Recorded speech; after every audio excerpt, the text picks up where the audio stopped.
우리 좌우에 계신 분 인사하겠습니다. 예수가 그리스도 되십니다. 우리 한 번 더 인사드리겠습니다. 우리가 가진 복음은 부활의 복음입니다.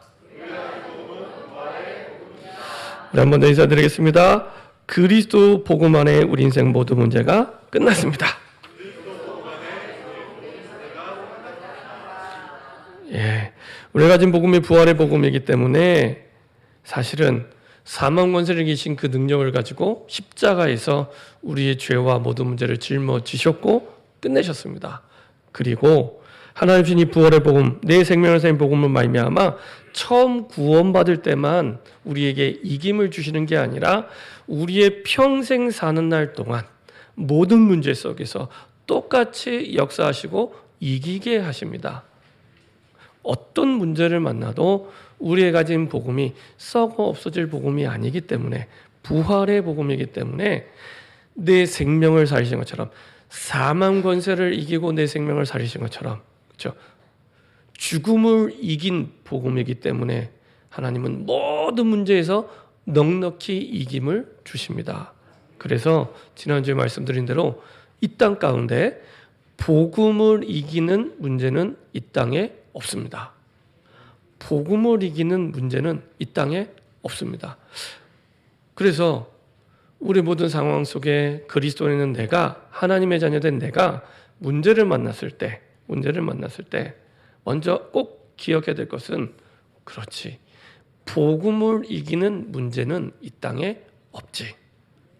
그러면 여기에는 하나님의 계획과 뜻만 있을 뿐입니다. 자, 이 응답을 받으려면 이 부활의 첫 번째 증거가 나의 증거로 내 응답이 되면 됩니다.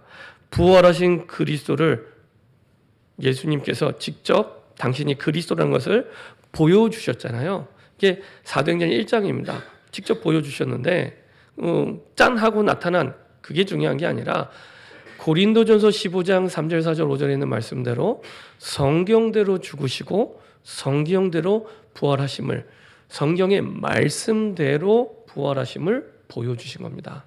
하나님의 말씀이 거짓말이 아니라 뻥이 아니라 이게 그대로 성취가 되는구나. 이거를 직접 보여주셨어요. 내가 만약에 그 현장에 있었다면 야 진짜네. 사람들이 한 번도 사람이 기절한 게 아니라 죽었다가 살아나신 본 적이 없잖아요.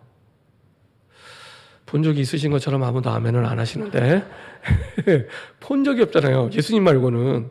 근데 그랬던 제자들이 이거를 봤잖아요.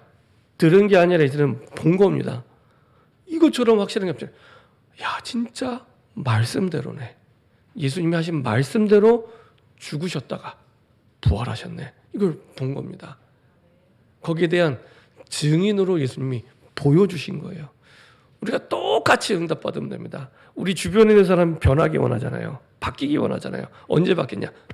내가 예수님처럼 하나님의 말씀을 보여줄 수 있는 증인이 될 수 있다면 그때 바뀝니다. 그때 가장 확실하게 흑암에 무너지고 100마디 잔소리와 말보다 확실하게 사람이 그때 변하기 시작합니다. 해보세요. 그때 바뀝니다. 그때 바뀝니다. 내가 부활하신 주님처럼 그 증인으로 봐봐. 하나님 말씀 맞지? 아빠를 보면 알 수 있어. 하나님 말씀 맞지? 엄마를 보면 알 수 있어. 그때 바뀝니다. 그때 바뀝니다. 그렇죠? 그 전까지는 다 그냥 지나가는 지식이에요. 지나가는 얘기.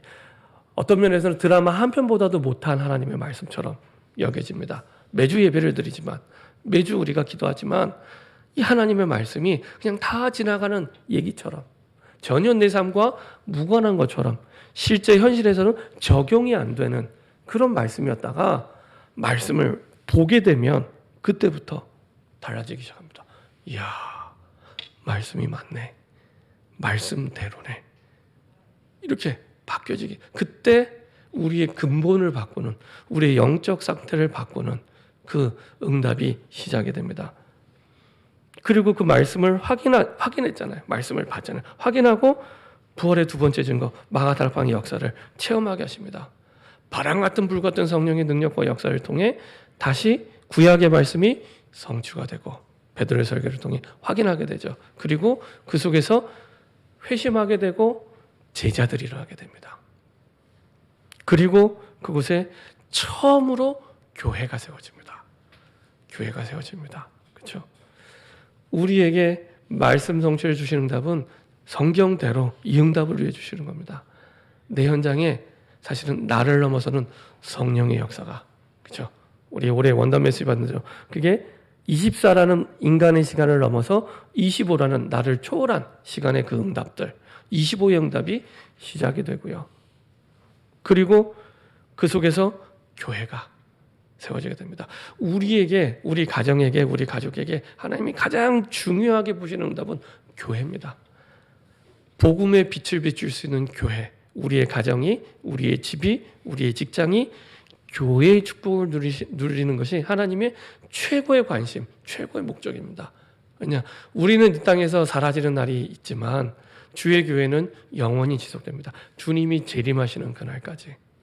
세계복음화의 플랫폼, 세계복음화의 복음의 빛을 비출 플랫폼이기 때문에 주님 오시는 그날까지 영원히 지속되는 응답입니다. 그래서 우리의 가정이 교회가 되길 원하고, 우리의 직장이 교회가 되길 원하고, 우리의 가족이 그 교회의 축복을 누리기 원합니다. 그래서 말씀 운동하고, 그래서 현장에서 기도하는 겁니다. 그렇죠? 세 번째로, 이제는 이 말씀을 실제 확인하고 보고 체험한 사람들이 흩어져서 드디어 이제 또 다른 초대교회 같은 교회를 현장에 세우기 시작합니다. 그 중에 바울이 응답받았던, 칭찬했던 교회, 데살로니가 교회가 있습니다. 그러니까 확인하고 체험하고 현장에 또 다른 교회. 바울은 마가다락방에 있었던 사람이 아닙니다. 그렇죠? 그럼에도 불구하고 초대교회와 똑같은 응답을 가는 곳마다 체험하고 보게 되죠. 그 말은 우리도 똑같이 응답받을 수 있다, 이걸 보여주는 겁니다. 우리도 예수님의 부활을 보지 못했고 예수님께 직접 음성 못 들었지만 우리도 바울처럼 똑같은 성경대로의 응답을 받을 수 있다는 겁니다. 그것을 보여주고 있습니다. 그래서 바울이 칭찬했던 데살로니가 교회, 사실은 세계복음화의 플랫폼이었죠. 세계복음화하는 교회는 이런 모습이면 돼라는 그런 모습. 근데 그 모습이 어떤 모습이냐? 믿음의 역사를 보고, 그렇죠? 소망의 인내를 누리고 사랑의 수고와 헌신이 있는 교회. 이 교회가 세계복음화의 플랫폼이 되는 겁니다. 그렇죠? 그리고 내 능력으로 삶을 살아가는 것이 아니라 데살로니가 1장 5절에 있는 말씀대로 하나님의 능력으로, 성령의 역사로, 그리고 하나님이 주시는 큰 확신으로, 우리가 아까 불렀던 찬양, 찬송가의 고백처럼, 그렇죠? 항상 우리의 이김은 어디 있냐? 믿음에 있습니다. 믿음에 있습니다. 우리 현실로 돌아가면 여러 가지 상황을 만나면 자꾸 이거를 잊어버려요. 근데 항상 승리는 믿음에 있습니다. 한번 지난 과거를 잘 생각해 보세요. 내가 언제 진짜 내가 하나님 주신 응답과 승리를 했는가 했을 때 다른 게 아니라 믿을 때 믿음으로 이기게 하십니다. 그렇죠? 두 가지 세 가지 방법도 아닙니다. 그렇죠? 누구나 승리할 수 있도록 믿음으로 이기게 되는 겁니다. 믿음으로써 사실은 이기게 됩니다. 이게 하나님의 유일한 방법입니다. 다른 방법 안 찾으셔도 됩니다. 믿음으로만 이깁니다. 참된 승리는 믿음으로만. 뭐에다 믿냐? 복음을 믿는 믿음. 예수가 그리스도심을 믿는 그 믿음으로 이긴 겁니다. 부활의 복음이기 때문에 죽은 자를 살 수 있는 사망 권세를 이기신 복음을 우리가 갖고 있어요. 유한한 인간의 가장 큰 문제는 사망의 문제인데 그 문제를 이긴 복음을 우리가 가지고 있는 겁니다.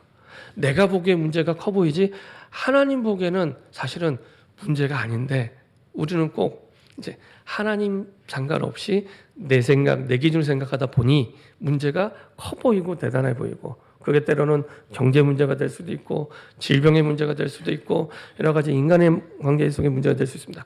근데 그렇지 않습니다. 처음에 말씀드린 대로 복음을 이기는 문제는 이 땅에 없습니다.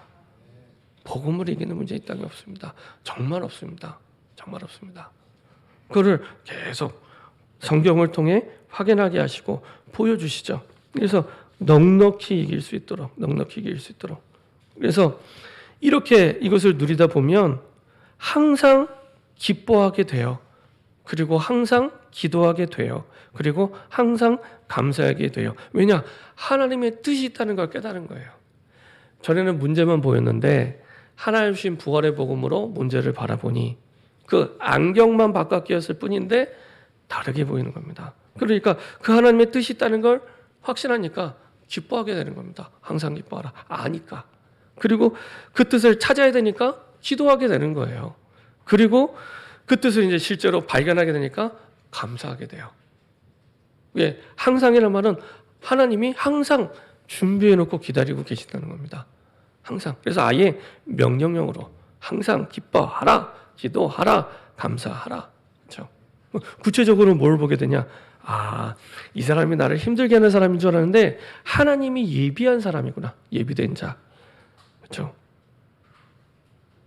그리고 내가 사는 가정이 너무 힘든데 하나님의 예비된 곳. 내가 일하는 직장이 너무 힘든 곳인 줄 알았는데 하나님의 예비된 곳. 그렇죠? 다릅니다. 제가 대학 들어가는데 저는 그냥 한 번도 제 꿈에 신학대학을 갈 거라고 생각해 본 적이 없습니다. 한 번도 제가 목사가 될 거라고 생각해 본 적이 없습니다. 교회를 다니면서. 세상에 얼마나 좋고 하고 싶은 게 많은데 무슨 목사가 됩니까? 저 어릴 때 교회를 다녔기 때문에 목사님이 고생하는 걸 너무 많이 봤어요.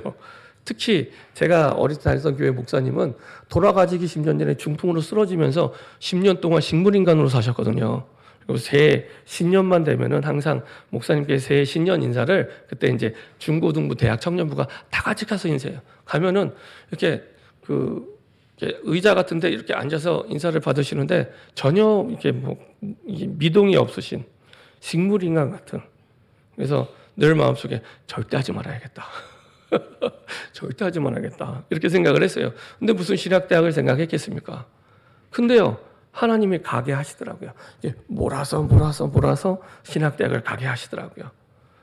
가면서도 나는 절대 목사 안 될 거야. 이렇게 생각했거든요. 근데 그때 제 인생을 완전히 변하게 된 계기가 복음 때문에. 그래서 복음을 알게 된 거예요. 복음을 알게 되고 인격적으로 하나님을 만나게 돼서 내가 성경대로의 믿음이 아니라 진짜 이 사람의 눈에서 보이는 믿음을 가지고 신앙생활을 해왔구나. 그러니까 어른들이 그때 늘 얘기했거든요. 이렇게 목회자의 길을 가면은 막 십자가의 길, 순교의 길, 눈물 없이는 못 가는 길. 이거를 교회에서 늘 들어왔어요. 그 얘기를 듣고 누가 갑니까? 절대 가지 말아야겠다. 그렇게 생각을 했거든요. 근데 복음을 알고 나니까 아니에요. 어려움이 없냐? 아닙니다. 어려움이 문제가 아니라 그 너머에 하나님의 위대하고 영광스러움의 뜻이 있는 겁니다. 이걸 보니까 너무 감사하고 너무 귀하고 너무 소중하고 그럴 일은 없겠지만 죽었다가 다시 태어나면 기쁜 마음으로 이 길을 가야겠다. 확신도 주시고 자녀가 둘이 있는데 이 자녀가 할 수만 있으면 목회자 길 가야겠다. 그런 마음이 있습니다. 제가 강요할 수는 없지만 할 수만 있으면 이렇게 축복된 길을 내가 속아서 살아왔구나. 이렇게 생각이 될 만큼. 그렇죠? 복음을 하나 알았는데 모든 것들이 바뀌어지게 됩니다. 예비된 자가 있었고 예비된 곳이 있었고 내가 하는 일이 사실은 예비된 일이었구나. 똑같은 상황, 똑같은 문제인데 다르게 보이기 시작합니다. 다르게 보여. 복음 하나 알았을 뿐인데 다르게 보이기 시작합니다. 자, 이렇게 우리가 넉넉히 이기게 되는 그 과정을 바울이 로마서를 통해 쭉 풀어놨습니다. 그래서 로마서 8장은 로마서 우리가 전체를 볼 때 앞부분의 결론 부분입니다. 로마서가 보통 1장부터 8장까지가 이제 첫 단락, 9장부터 16장까지가 두 번째 단락 이렇게 나눠져 있는데 1장부터 쭉 해왔던 내용의 결론이 뭐냐? 8장입니다. 그래서 어떤 교회에서는 로마서가 보석이라면 이 보석 중에 가장 중요한 보석 같은 말씀이 8장이다 이렇게 얘기를 해요. 그래서 전교인이 수천 명인데 8장을 아예 암송을 시키더라고요. 제가 볼 때는 충분히 암송할 가치가 충분히 있다라고 생각될 만큼 8장에는 거대한 제국 그 당시에 도저히 로마가 복음화 된다는 것은 상상할 수 없는 거대한 제국인 로마를 복음화하기 위해 어떤 내용을 가져야 되는지, 어떤 컨텐츠를 가져야 되는지를 쭉 얘기를 하고 그 첫 번째 결론이 8장입니다. 자, 그러면 바울은 이 로마라는 어마어마한 대제국이 복음화되기 위해서 로마에 있는 기독교인들에게 로마에 가보지 않은 바울이 이제 복음에 대해서 성경적으로 쭉 얘기를 합니다. 그것도 어떤 면에서 굉장히 아주 무미건조하게 이렇게 아주 이성적으로 논리적으로 성경에 근거해서 이렇게 얘기하는 게 로마서입니다. 첫 번째로 보면은 하나님의 은혜로 우리가 구원을 받고 복음을 받게 되는데 이것 때문에 우리가 값 없이, 그 말은 값을 치를 수 없을 만큼의 죄의 문제에 있었던 우리에게 값 없이 의롭다 하심을 얻게 되었다는 겁니다. 값 없이. 그 말은 이 사람이 죄인인데 그리스도께서 죄를 짊으심을 말미암아 오늘부터 의롭게, 너는 이제 의로운 사람이야라고 이렇게 의롭게 되었다는 겁니다. 그래서 하나님 말씀 로마서 3장 24절에 보면은 이렇게 말씀하고 있습니다. 그리스도 예수 안에 있는 속량으로 말미암아 하나님의 은혜로 값없이 의롭다 하심을 얻은 자 되었느니라. 하였느니라 아니라 되었느니라. 내가 복음을 받고 하나님의 자녀가 되었는데 그 복음으로 말미암아 죄로 물들어 있던 우리 인생이 이제는 너는 죄 없어, 이제는 의로운 사람이야라고 칭함을 받게 됩니다. 신학적 용어로 칭의라고 하는데 이게 굉장히 중요합니다. 이게 맞다면 우리가 다른 사람의 행위를 보고 잘했어, 잘못했어 이렇게 얘기하는 게 중요한 게 아니라 이 사람도 죄 많은 인간이지만 의롭게 될 수 있구나, 복음 받으면. 이렇게 바뀌는 겁니다. 우리는 자꾸만 어떤 믿음을 갖고 있냐면 유교적인 복음을 갖고 있어요. 유교적인 복음, 성경적인 복음이 아니라 행위의 기준을 둔, 똑바로 해, 제대로 해. 아니 교회 집사님이 어떻게 저런 말을 해? 아니 교회 장로님이 어떻게 저런 행위를 해? 아니 목사님이 어떻게 저런 말을, 목사님이 어떤 저런 행위를 해라고 얘기를 합니다. 그렇죠? 말은 맞잖아요. 팩트가 있으니까. 근데 지난번에 말씀드린 대로 문제를 보면 항상 세 가지로 보셔야 됩니다. 드러난 문제가 있다면 보이지 않는 문제가 있고요. 그런 문제가 올 수밖에 없는 생각과 마음이 있고요. 그리고 보이지 않는 부분엔 그럴 수밖에 없는 영적 상태가 있는 겁니다. 그렇죠? 그 근본을 바꿀 수 있는 건 복음밖에 없습니다. 그러면 아니 어떻게 저런 말을 해? 저런 행위를 해? 라고 하기 전에 나도 죄 많은 인간인데 용서받을 수 없는 멸망의 길을 가고 있어. 나도 복음 때문에 의롭게 되었구나. 그러면 저 사람도, 저 집사님도, 저 장로님도, 저 목사님도 이 복음 때문에 의롭게 될 수 있구나. 그렇죠? 그래서 우리가 기다려주고 기도해주고 살리는 방향으로 도와주면 됩니다. 그게 복음입니다. 그렇죠? 근데 이거를 너무 쉽게 우리의 체질대로 보여주는 대로, 그렇죠? 어떻게 저런 행동을, 어떻게 저런 말을, 이렇게 자꾸만 말은 맞는데 복음과 안 맞고 성경과 맞지 않습니다. 그렇죠?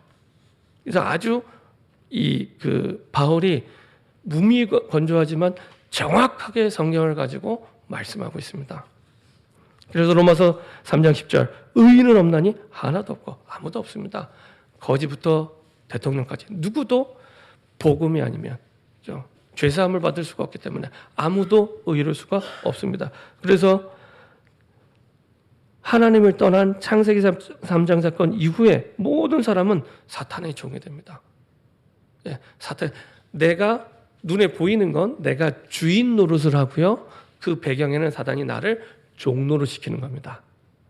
내가 주인 노릇하고 내가 결정하고 내가 판단하니까 내가 보기에, 그렇죠? 내가 주인 노릇하고 그 뒤에는 나도 모르게 사단이 나를 종 노릇하면서 끌고 가는 겁니다.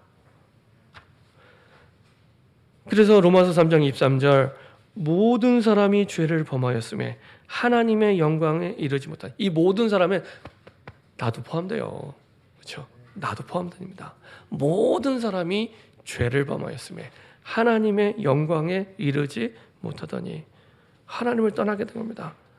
세상이 원죄를 가르쳐주지 않는다. 세상이 자범죄는 가르쳐줘요. 똑바로 살아, 제대로 살아, 거짓말하지 마, 도둑질하지 마. 자범죄는 얘기해주지만 왜 그 죄가 오는지 근본적인 원죄에 대해서는 얘기해주지 않아요. 그렇죠? 그래서 바뀌지 않는 겁니다. 하나님을 떠난 죄, 하나님 모르는 죄, 이게 원죄입니다. 그래서 인간은 반드시 하나님을 만나야 됩니다. 만나도 되고 안 만나도 되냐? 만나야 살게 되는 겁니다. 생명과 관련된 문제입니다. 그렇죠? 만나야 사는 겁니다.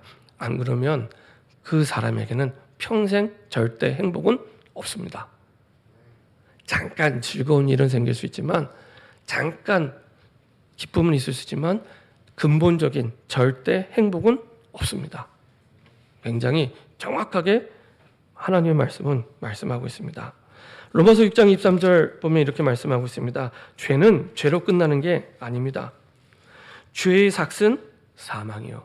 죄 때문에 이 세상에 사망이 들어오게 된 겁니다. 죄의 삭은 사망이요. 하나님의 은사는 그리스도 예수 우리 주 안에 있는 영생이니라. 죄의 삭은 사망이기 때문에 죄를 짓고 그걸로 그냥 유야무야 끝나는 게 아닙니다. 반드시 사망. 이 땅에 사는 동안에는 사망의 고통이 따르게 됩니다. 지난주에도 연예인 한 명이 자살했더라고요. 26살 그 여자 연예인인데 자살했더라고요. 그걸 볼 때마다 한 가지 생각이 듭니다. 진짜 누군가 복음을 말해줬더라면 살 길이 있는데 그 주변에 예수 믿는 사람이 없었나? 그 생각이 들어요. 한 번만 정확하게 예수의 복음을, 그리스도의 복음을 말해주면 살 수 있었는데, 사실은 우리 현실 직장에서 그런 사람이 가득 차 있습니다. 제가 지난 얼마 전에 일본 갔다 왔잖아요. 일본 선교사님이 웃으시면서 얘기하더라고요. 일본이 우상숭배를 많이 합니다. 그래서 800만 우상이라고 얘기를 해요. 근데 800만은 상징적인 숫자입니다. 그만큼 많이 우상숭배를 한다는 겁니다. 절이 한 절 신사합하면 그 일본 안에만 7만 개, 8만 개가 있대요. 그만큼 우상숭배를 많이 합니다. 그럼에도 불구하고 그 일본보다 한국인이 자살률이 더 높습니다. 아시는 것처럼 OECD 1등입니다. 1등. 우리나라가 여러 가지 1등이잖아요. 교통사고 사망률 1위 막 이런 거. 자살률도 1위. 우리나라에서 뭐랑 1등을 좋아하다 보니까 1등이 여러 개입니다. 그러니까 1등입니다. 20대 사망률 1위 자살. 청소년 10명 가운데 8명은 한 번은 자살을 고민해봤다. 지금은 훨씬 더 많습니다. 거기다 마약까지 이제는 급속도로 퍼지고 있습니다. 요 펜이 있잖아요. 요 펜 끝에 한번 딱 찍으면 이게 2mg입니다. 2mg. 영상을 보신 분도 계시겠지만 미국에서 요새 신종 마약이 굉장히 급속도로 퍼지면서 이게 좀비 인간들처럼 바뀐다 이렇게 하잖아요. 이제 펜타닐이라는 마약인데 그게 좀 전에 말씀드린 요거 한번 꼭 찍은 요 양 이게 2mg인데 이 2mg으로도 이게 치사량이 됩니다. 죽을 수가 있습니다. 그렇죠? 그런 마약이에요. 그런 마약. 옛날에 생각하던 필로폰 이런 거에 기본이 50배, 60배 이상입니다. 근데 이미 이게 아이들이 인터넷에 마음만 먹으면 쉽게 피자 한 판 가격에 구할 수가 있습니다. 저는 남의 나라, 늘 유럽 얘기인 줄 알았어요. 그게 아니라 우리나라가. 그래서 몇 달 전에도 중고생 한 명이 아파트 계단에 쓰러져 있다가 엄마가 신고해서 갔는데 알고 보니까 얘가 인터넷으로 마약을 구입해서 10대인데 구입을 해서 그거를 이제 이게 뭔지도 모르고 호기심에 먹은 거예요. 근데 이 아이가 우리가 생각하는 완전히 노는애고 나래라 그것도 아니에요. 호기심에. 아시는 것처럼 마약은 한번 먹으면 그 영향력은 굉장히 오래 갑니다. 굉장히 오래 갑니다. 제가 아는 렘넌트 가운데 청소년 때 마약을 하고 나중에 예수를 믿게 되고 결혼을 하게 됐는데 이제 아이를 임신하고 낳게 됐어요. 낳게 됐는데 걱정하더라고요. 마약을 먹으면 그 영향력이 14년간 지속이 됩니다. 14년간. 그래서 오래전의 일인데 혹시 내가 청소했던 마약 때문에 아이가 잘못되면 어떻게 될까? 그 걱정을 하더라고요. 다행히도 이제 두 아이의 아빠가 되는데 아주 건강하게 잘 자라게 됐습니다. 우리가 지금 그런 시대에 살고 있습니다. 근데 이게 누구 책임이냐? 복음을 말하지 않은 저와 여러분들의 책임입니다. 그렇죠? 대단한 능력이나 수준이 필요한 게 아니라 복음을 말하기만 하면, 나를 사망 권세에서 살리신 생명의 복음을 전해주기만 하면 살아날 수 있고 바뀔 수 있는데, 이 복음을 얘기하지 않아서 계속 우리 현장은 사각지대를 넘어 재앙지대로 계속 무너지게 됩니다.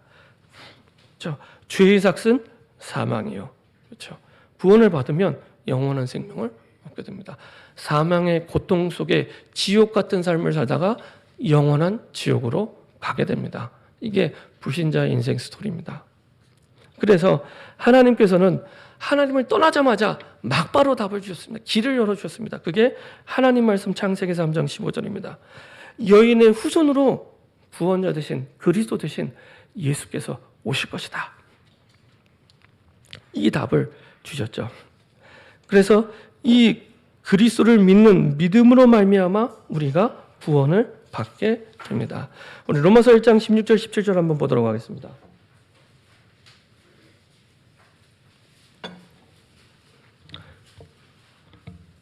로마서에 적혀진 말씀들이 대부분 성경의 중요한 요절들이기 때문에 아예 읽고 암송하시면 제일 좋습니다. 이 간단한 구절이 중세 천년의 흑암을 무너뜨린 빛의 말씀이 됐습니다. 우리 16절 17절 같이 한 목소리로 합독하도록 하겠습니다. 내가 복음을 부끄러워하지 아니하노니 이 복음은 모든 믿는 자에게 구원을 주시는 하나님의 능력이 됨이라. 먼저는 유대인에게요 그리고 헬라인에게로다. 복음에는 하나님의 의가 나타나서 믿음으로 믿음에 이르게 하나니 기록된 바 오직 의인은 믿음으로 말미암아 살리라 함과 같으니라. 아멘.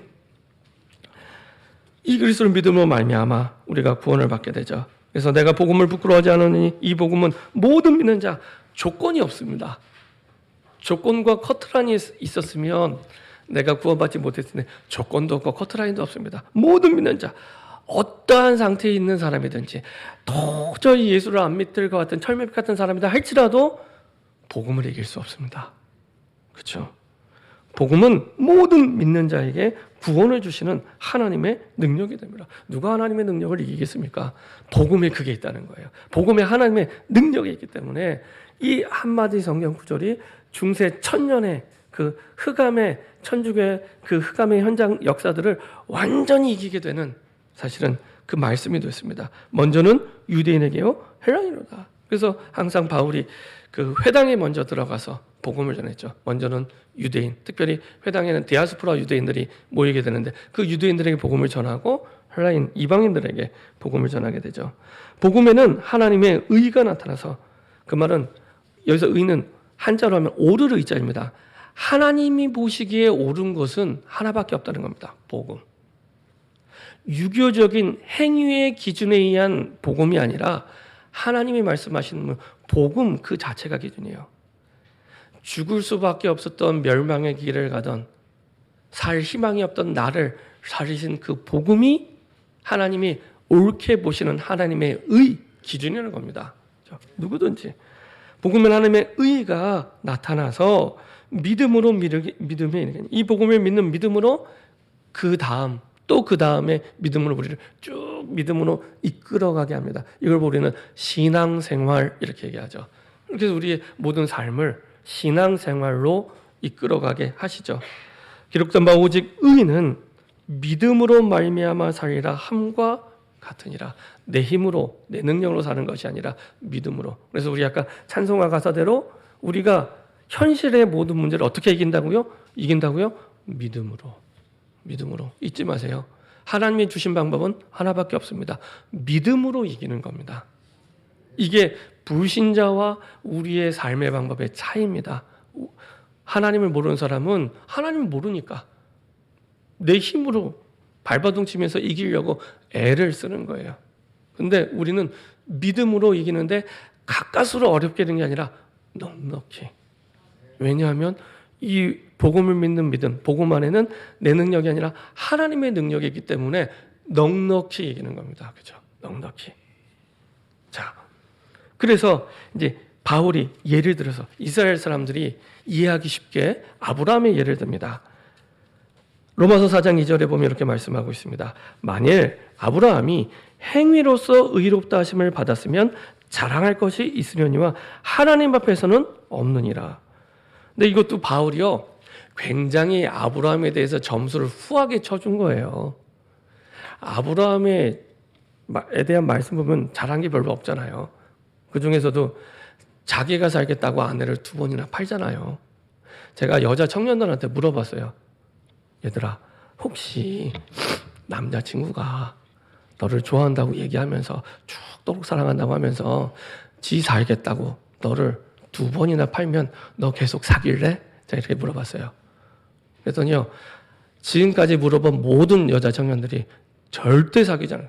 당장 헤어질 거라고. 그러나 얘기해줘. 그게 아브라함이야. 하나님이 그런 아브라함도 바꾸셨어. 그런 얘기를 했습니다. 그렇죠? 아브라함이 무슨 행위가 잘한 게 뭐가 있겠습니까? 물론 아브라함도 그래도 조금 그래도 잘한 게 있다면 아브라함이 축복받은 이유는 하나예요. 어딜 가든지 항상 예배부터 드렸습니다. 그래서 아브라함의 별명 단삭계의 명수. 이게 아브라함의 제일 잘한 일입니다. 자기 농사질 땅을 먼저 일구지 않고 내가 살 집을 먼저 짓지 않고 항상 단을 쌓고 예배부터 드렸습니다.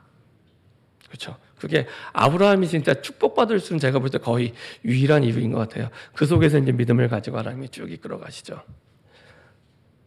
그런 아브라함을 행위로서 의롭다 하심을 받았으면 그럼에도 불구하고 아브라함이 의로운 게 있어. 그것 때문에 의롭다 하심을 받았어. 라면 잘할 것 있으려니와 하나님 앞에서는 없냐. 그것도 아닙니다. 왜냐, 그 믿음도 하나님의 은혜로 받은 거기 때문에. 에베소서 2장 8절 9절.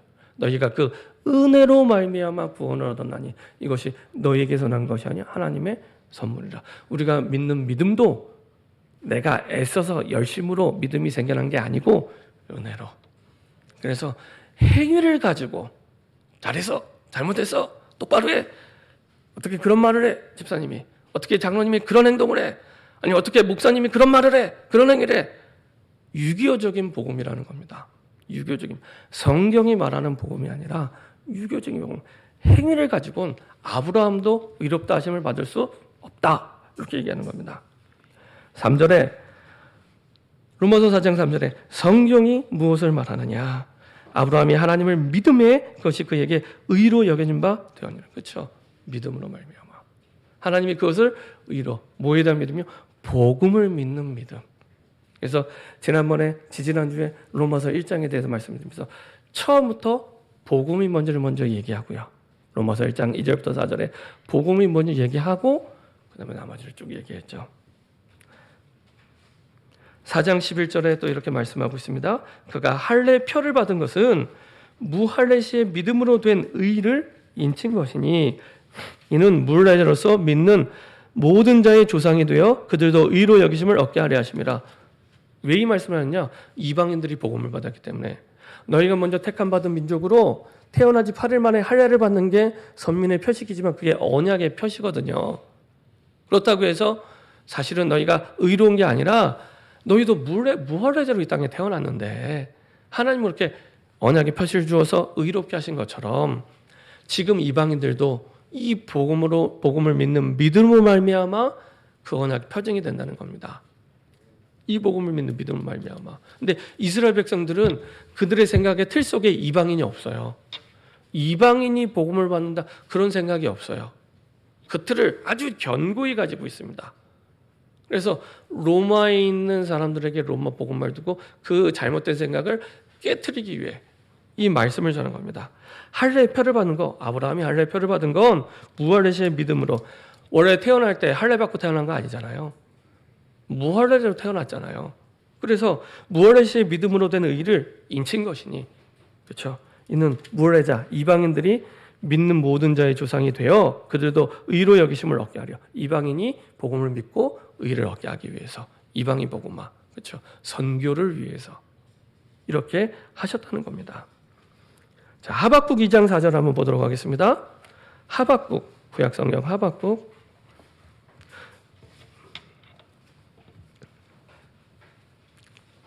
로마서 1장 16절 17절에 바울의 이 말씀이 이 하박국 2장 4절에 근거했는데요. 하박국 2장 4절 페이지 수로 1311페이지입니다.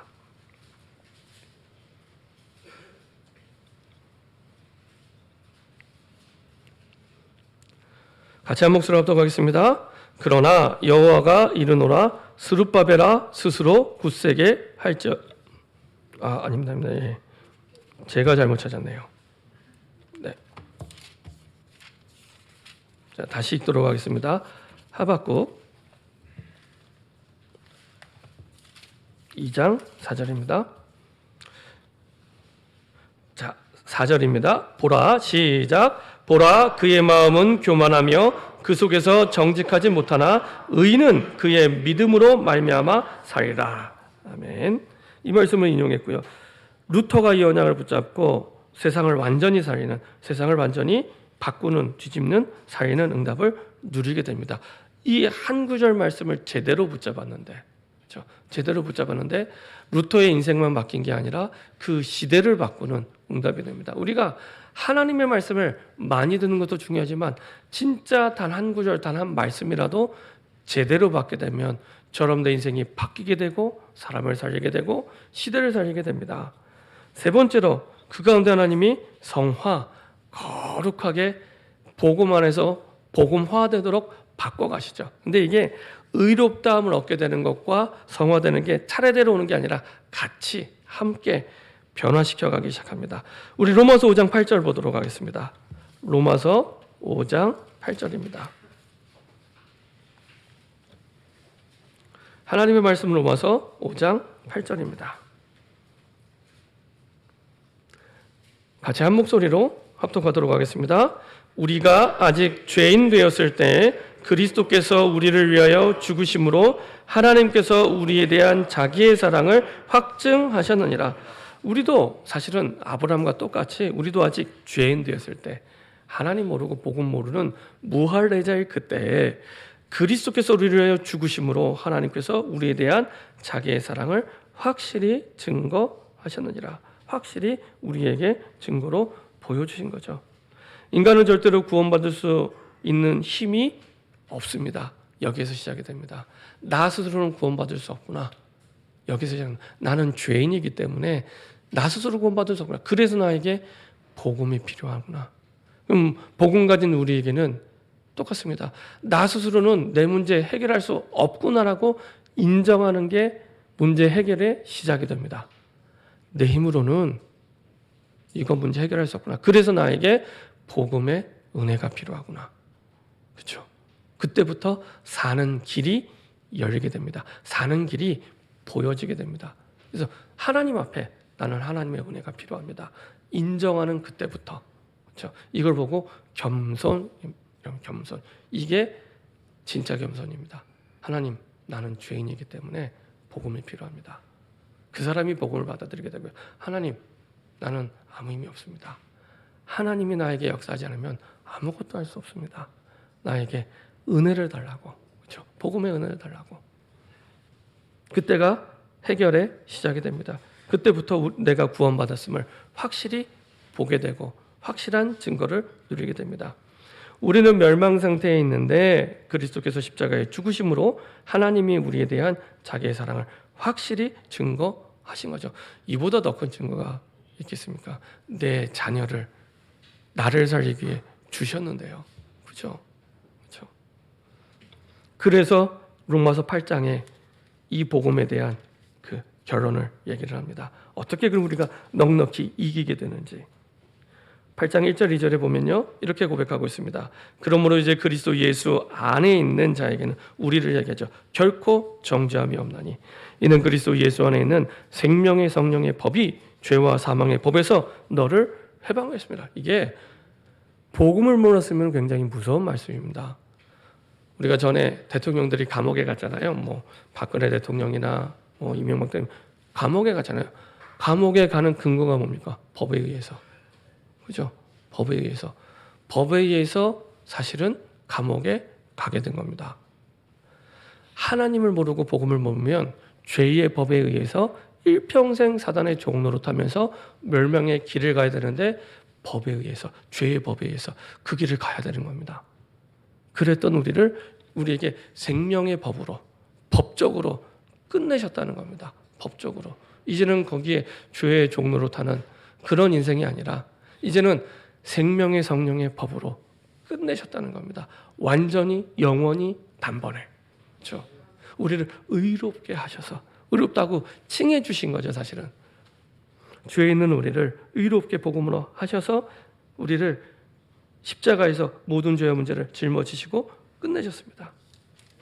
자, 8장 5절부터 7절에 보면 또 이렇게 말씀하고 있습니다. 육신을 따르는 자는 육신의 일을, 영을 따르는 자는 영의 일을 생각하나니 육신의 생각은 사망이요 영의 생각은 생명과 평안이라. 육신의 생각은 하나님과 원수가 되나니 이는 하나님의 법에 굴복하지 아니할 뿐 아니라 할 수도 없습니다. 그렇죠? 구원받았는데 내가 나로부터 시작된 생각과 기준을 살아가면 이게요 계속 이렇게 흘러가는 겁니다. 육신의 생각은 사망이요 사실은 영의 생각은 생명과 평안이라.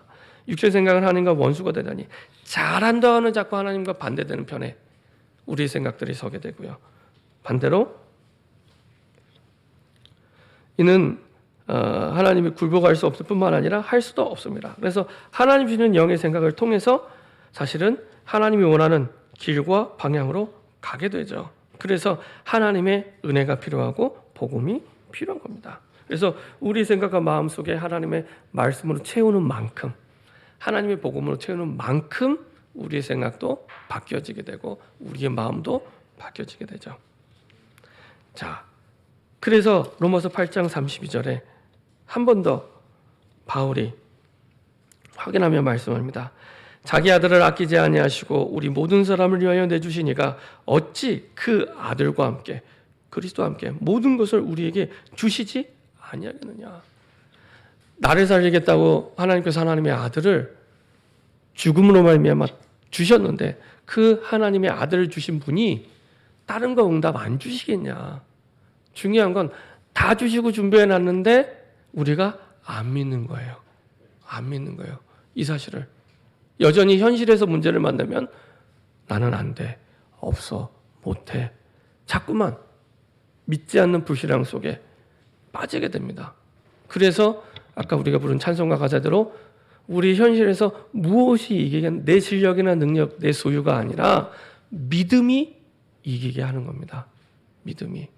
진짜 하나님의 아들 내어주신 그분이 다 주시지 않았냐. 근데 이거 정말 믿어? 믿으면 거대한 제국, 바뀌지 않을 저 로마도 사실은 복음화할 수 있어. 그리고 로마서 8장 37절에 이렇게 말씀하고 있습니다. 앞부분에는 많은 핍박과 환난에 대해서 얘기하고요.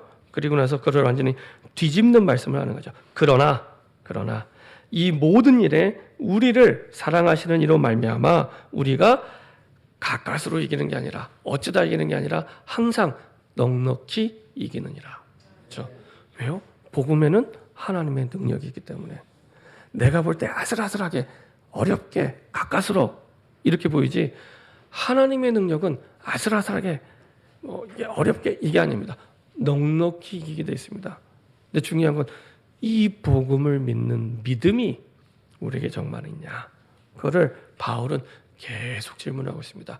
로마라는 거대한 제국을 이기는데 로마보다 더 강력한 군대가 필요한 게 아니고 하나님신 복음의 능력, 이 하나님의 능력이 담겨 있는 복음을 믿는 믿음. 그 믿음이면 된다는 얘기입니다. 결론입니다. 이 복음을 믿는 믿음을 가지고 우리가 기도할 때 올바른 이 세상을 살리는 서밋 기도가 될 수 있습니다. 그래서 하나님의 자녀는 도움이 필요 없다고 생각하고 처음부터 기도로 시작하시면 됩니다. 그렇죠? 물론 하나님이 여러 방면으로 도움의 손길을 줄 수 있죠. 하지만 그건 나중에. 항상 시작은 이 복음을 믿는 믿음을 가지고 기도하는 이게 영적인 지도자가 누려야 될 서밋의 기도거든요. 그러면 하나님이 항상 미리 응답을 주시고 인도해 주십니다. 그러면 응답이 오는 방향으로 가시면 됩니다. 근데 이게 잘 안 돼요. 금요기도 때 말씀드린 대로 가장 큰 장애물이 뭐냐? 나예요, 나. 창세기 3장에 그 생각과 마음을 가지고 있는 나. 그래서 믿으면 된다고 성경은 말씀하고 있는데 나는 현실이 더 커 보이는 거예요. 안 믿어지니까. 그래서 똑같은 문제를 두고 어떤 사람은 그걸 통해서 복음을 믿는 믿음으로 보니까 하나님의 언약을 붙잡고 계획을 붙잡고 사실은 하나님의 응답을 누리게 되는데 똑같은 상황을 두고 어떤 사람은 불신앙하게 되는 겁니다. 그렇죠? 상황은 똑같아요. 어떤 눈으로 바라보느냐에 따라서 결과가 달라지게 됩니다. 그래서 그 응답이 오는 방향으로 인도받는 그걸 보고 성령 인도라고 얘기를 합니다. 그래서 이 복음을 이해하는 게 너무 중요합니다. 그래서 하나님의 말씀을 정리하고 편집하고 묵상하는 시간이 하루에 한 번은 꼭 필요합니다. 여기에서 모든 게 결정을 합니다. 이게 내 스케줄 속에 있어야 돼요. 스케줄에 없으면 안 하게 돼요. 근데 스케줄이 없다는 얘기는 여기에 내 인생의 가치를 안 두었다는 얘기입니다. 그거는 안 믿기로 작정했다는 얘기랑 똑같습니다. 자, 두 번째로 이 복음을 이때부터 누리기 시작하죠. 특별히 상부상 기도를 통해 누리게 되고요. 특별히 혼자서 잘 안 누려지는 분들은요. 함께 기도할 수 있는 자리로 오세요. 특별히 금요 기도회로. 현장에서 모이는 현장 기도회 그리고 금요 기도회 오셔서 금토일 시대에 정말로 하나님 앞에 한 주를 마무리하는 그 시간에 다 안 믿어지는 그 모든 것들 다 가지고 와서 하나님께 풀어놓고 기도하시면 됩니다. 저는 제일 안타까운 게 가정가문 현장의 문제가 너무 와 있는데 기도하러 안 올 때 제일 안타까워요. 기도하면 되는데 다른 세상의 방법은 다 쓰는데 기도만 안 해요.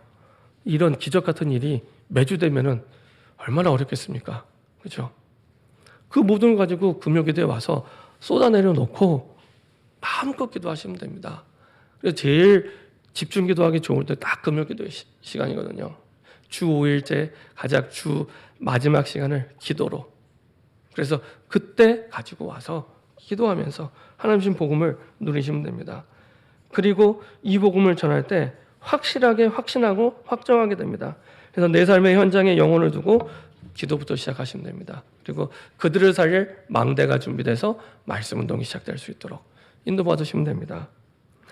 제가 복음을 받고 한 30년 정도 복음 운동하면서 언제 이 복음이 정말로 믿어지고 확신이 됐을까? 복음이 복음으로. 근데요, 다른 때가 아니라 내 입을 벌려 복음이 불신자에게 전달이 될 때, 그때입니다. 나를 처음 본 사람이 이 복음을 듣고 예수 믿는 걸 보고 때로는 이 복음을 듣고 눈물을 흘리면서 새 생명을 얻는 모습을 보면서 야, 복음이 맞구나. 복음이 정말로 살리는 거구나 깨닫게 됩니다. 그래서요, 한번 가슴에 손을 얹고 잘 생각해 보세요. 2023년 시작된 지 지금 이제 3개월, 4개월째인데 정말 내 입을 벌려서 불신자에게 이 생명의 복음이 전달되었는가? 그때 참 기쁨, 참 행복을 그때 누리게 됩니다. 내가 왜 이 땅에 존재해야 되는지, 존재의 가치와 이유를 그때 발견하게 됩니다. 그래서 올해에는 꼭 이 축복, 그때 진짜 복음이 다구나 깨닫게 됩니다. 이런 응답을 누리는 저와 여러분 되기를 소원합니다. 기도하겠습니다. 주님, 우리에게 넉넉히 이길 수 있는 복음을 주심을 감사드립니다. 이 복음을 통해 모든 복음을 잃어버린 현장을 살려내는 생명의 복음으로, 부활의 복음으로 증거될 수 있도록 우리의 모든 상황 속에 복음을 복음으로 믿는 믿음의 증인되게 하여 주옵소서. 감사드리며 주 예수 그리스도의 이름으로 기도합니다. 아멘.